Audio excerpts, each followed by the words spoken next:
Selamat pagi rekan-rekan se-Indonesia, semangat dan harus sehat untuk Indonesia.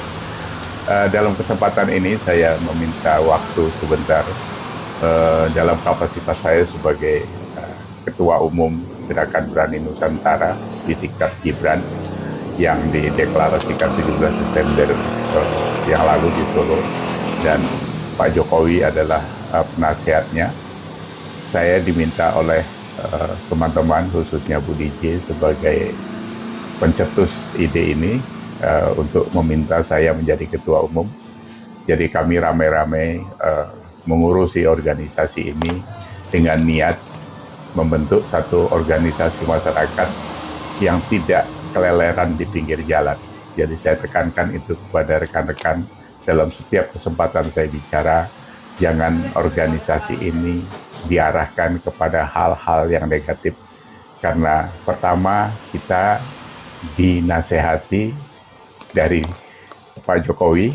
Yang kedua, kita mentauladani beliau sebagai orang yang sampai hari ini kita anggap benar. Ya, kurang lebihnya pasti ada, orang suka tidak suka pasti banyak. Tapi kita melihat dari sisi yang lebih jernih dari perjalanan hidup beliau sampai menjadi presiden selama 2 periode untuk menata Indonesia. Dari sana kita dapat parameter, dapat sukses indikator yang bisa kita baca secara angka. Itu sudah kita tidak perlu dibahas lagi karena semua pihak sudah tahu, kecuali yang tutup mata dan kuping itu orang-orang yang membenci Pak Jokowi, itu saja. Nah, sekarang perjalanan selama 5 bulan lebih ini, Gerakan Berani Nusantara sudah membentuk 32 DPD di tingkat provinsi atau 84%. DPC-nya itu sekitar 150-an dari 514 kabupaten kota. Kemudian PAC-nya ini baru beberapa puluh saja di tingkat kecamatan. Kenapa kita tidak gerusa-gerusuh untuk mengembangkan lebih cepat? Karena saya wanti-wanti dengan niat itu, dengan pijakan kebaikan, maka tidak perlu terburu-buru menambah anggota yang ribuan, tapi nanti kualitasnya berantakan.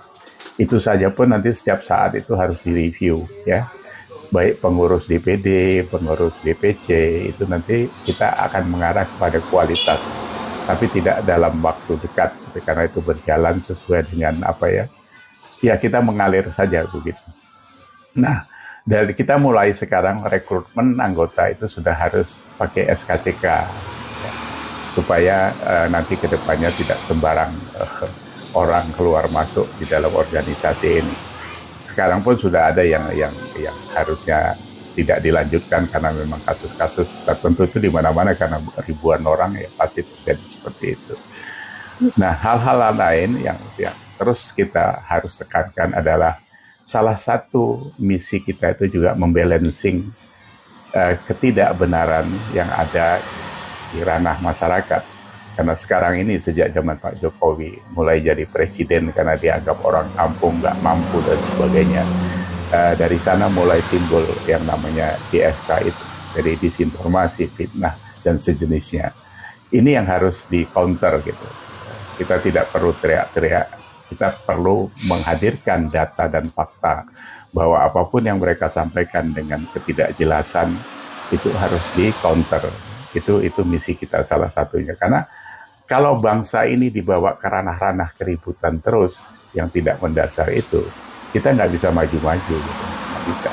Jadi kalau kita sekarang teriak-teriak, kita marah-marah kepada pejabat, kita marah-marah kepada apapun di sini, itu ya memang ada sistem yang salah, ada perilaku yang salah gitu. Karena ya yang seperti dikatakan banyak orang bahwa IQ kita di 78 dan sebagainya. Sebenarnya yang paling parah itu adalah EQ-nya. Jadi kalau IQ saja tidak bisa menjadikan orang itu baik. Tanpa EQ, apalagi SQ nanti kan. Jadi setelah IQ ada emotional passion, ada spiritual passion. Nah, kita sampai di mana?